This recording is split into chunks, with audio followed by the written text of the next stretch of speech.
ADGP MR അജിത്കുമാറിനെതിരായ പരാതികളിൽ DGP നാളെ report സമർപ്പിക്കാനിരിക്കെ AK സെന്ററിൽ ഒരു നിർണായക കൂടിക്കാഴ്ച നടക്കുകയാണ്. മുഖ്യമന്ത്രി പിണറായി വിജയനും CPI സംസ്ഥാന സെക്രട്ടറി ബിനോയ് വിശ്വവുമായാണ് കൂടിക്കാഴ്ച. AR അജിത്കുമാറിനെ ക്രമസമാധാന ചുമതലയിൽ നീക്കണമെന്ന നിലപാടിലാണ് CPI. ഷഫീദ് റാവുത്തർ വിവരങ്ങൾ ചെയ്യുന്നു. ഷഫീദ്, സഭാസമ്മേളനം തുടങ്ങാൻ പോകുന്നു. നാളെ നിർണായകമായ റിപ്പോർട്ട് സമർപ്പിക്കപ്പെടാൻ പോകുന്നു. CPI ADGPയെ മാറ്റിയേ മതിയാകുമെന്ന നിലപാട് ആവർത്തിക്കുന്നു, അല്പം രോഷത്തോടെ ആവർത്തിക്കുന്നു. കൂടിക്കാഴ്ചയുടെ പ്രസക്തി എന്താണ്? ബിനോയ് വിശ്വം ശേഷം മാധ്യമങ്ങളോട് സംസാരിക്കുക.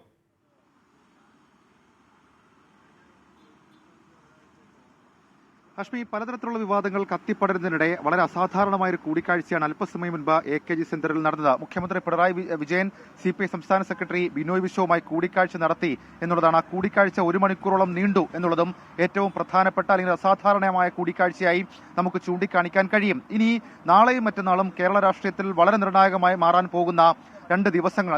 നാളത്തെ ദിവസം നാളെയാണ് ക്രമസമാധാന ചുമതലയുള്ള ADGP MR അജിത്കുമാറിനെതിരെ ഉന്നതതല സമിതി റിപ്പോർട്ട്, അതായത് പോലീസ് മേധാവിയുടെ നേതൃത്വത്തിലുള്ള ഉന്നതതല സമിതി റിപ്പോർട്ട് സമർപ്പിക്കേണ്ട അവസാന ദിവസം. നാളെ ആ റിപ്പോർട്ട് സമർപ്പിക്കും. നാളെ CPIയുടെ നേതൃയോഗം ചേരുന്നുണ്ട്. മറ്റന്നാളിൽ നിയമസഭാ സമ്മേളനം ചേരുന്നുണ്ട്. നിയമസഭാ തലത്തിൽ ഇതുവരെ PV അൻവർ തൊടുത്തുവിട്ട ശരത്തിന് പിന്നാലെ ഉയർന്ന എല്ലാ തരത്തിലുള്ള വിവാദങ്ങളും അത് നിയമസഭാ തലത്തിൽ എത്തുമെന്നുള്ള കാര്യത്തിൽ തർക്കമില്ല. ഇനി ഇന്നത്തെ ഈ പിണറായി വിജയൻ ബിനോയ് വിശ്വം കൂടിക്കാഴ്ചയുടെ പ്രസക്തി അതെന്തെന്ന് ചോദിച്ചു കഴിഞ്ഞാൽ, ഈ MR അജിത്കുമാർ വിവാദം ഉയർന്നതിന് പിന്നാലെ CPI മുൻപെങ്കും നമ്മൾ കണ്ടിട്ടില്ലാത്ത ഒരു അനുനയ സാധ്യതയും ഇല്ലാത്ത തരത്തിലേക്കുള്ള ഒരു നിലപാടിലായിരുന്നു CPI നിലയുറപ്പിച്ചിരുന്നത്. അതായത് RSS നേതാക്കളുമായി കൂടിക്കാഴ്ച നടത്തിയ തൃശൂർ പൂരം കലക്കാൻ സഹായം ചെയ്തുവെന്ന ആരോപണം ഉയർന്നിട്ടുള്ള ADGP MR അജിത്കുമാറിനെ തൽസ്ഥാനത്ത് നിന്ന് ക്രമസമാധാന ചുമതലയിൽ നിന്ന് നീക്കണം എന്നുള്ള കാര്യം ഒരൊറ്റ നിലപാടായി CPI എടുത്തു. അതിൽ ഏറ്റവും സുപ്രധാനമായിട്ടുള്ള കാര്യം ഈ മുന്നണി യോഗത്തിലടക്കം മുഖ്യമന്ത്രി റിപ്പോർട്ട് വരട്ടെ എന്നുള്ള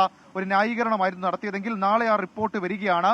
അങ്ങനെ നാളെ റിപ്പോർട്ട് വന്നു കഴിഞ്ഞാൽ അതിനുശേഷം മുഖ്യമന്ത്രിയുടെ നിലപാട്, അതിനു മുൻപേ ബിനോയ് വിശ്വം CPIയുടെ നിലപാട് മുഖ്യമന്ത്രിയെ അറിയിച്ചിട്ടുണ്ട്. കാരണം ADGP MR അജിത്കുമാറിനെ ക്രമസമാധാന ചുമതലയിൽ നിന്ന് മാറ്റണം എന്നുള്ള നിലപാടിൽ നിന്ന് വിട്ടുവീഴ്ചയില്ല എന്നുള്ള കാര്യം മുഖ്യമന്ത്രിയെ ബിനോയ് വിശ്വം അറിയിച്ചിരിക്കാനാണ് സാധ്യത. ഇന്നലെയൊക്കെ ബിനോയ് വിശ്വം ആവർത്തിച്ച് പ്രതികരിച്ചപ്പോൾ ആ നിലപാടിലെ കാർക്കശ്യം നമ്മൾ കണ്ടതാണ്. മാത്രമല്ല, മന്ത്രി K രാജൻ, CPI മന്ത്രിമാരടക്കം അവരുടെ നിലപാട് വ്യക്തമാക്കുകയും ചെയ്യുന്നുണ്ട്. നാളെ ക്യാബിനറ്റും ചേരുന്നുണ്ട്. മുൻപൊരിക്കൽ നമ്മൾ കണ്ടതാണ് ഈ തോമസ് ചാണ്ടി വിഷയത്തിൽ ക്യാബിനറ്റിൽ നിന്ന് വിട്ടുനിന്നുകൊണ്ടുള്ള CPI മന്ത്രിമാരുടെ നിലപാട്. സമാനമായ രീതിയിൽ ഏതെങ്കിലും തരത്തിലുള്ള നിലപാടെടുത്താൽ അത് മുഖ്യമന്ത്രിക്ക് മുകളിലേക്ക് ഉയരുന്ന സമ്മർദ്ദമായി മാറും. അങ്ങനെയാണെങ്കിൽ ക്രമസമാധാന ചുമതലയിൽ നിന്ന് രാഷ്ട്രീയ ഡ്രാമകൾ ഉണ്ടാകുമോ എന്ന് കാത്തിരുന്നതാണ്. എന്തായാലും ഇപ്പോൾ നടക്കുന്ന കാര്യം ഒരു പ്രധാനപ്പെട്ട കൂടിക്കാഴ്ചയാണെന്നാൽ തർക്കമില്ല. പ്രത്യേകിച്ച് പ്രകാശ് ബാബു അടക്കമുള്ളവർ ഒരു കർശന സ്വഭാവത്തിൽ, ശാസന സ്വഭാവത്തിൽ, താക്കീതിന്റെ സ്വഭാവത്തിലൊക്കെ ഈ പറയുന്ന RSS മേധാവിമാരെ പോയി കണ്ട ADGP ആ സ്ഥാനത്ത് തുടരാൻ അർഹമല്ല എന്ന പൊളിറ്റിക്കൽ ലൈൻ സംശയത്തിനിടയിൽ പ്രഖ്യാപിച്ച സാഹചര്യത്തിൽ എന്താണെന്ന് നമുക്ക് നോക്കാം.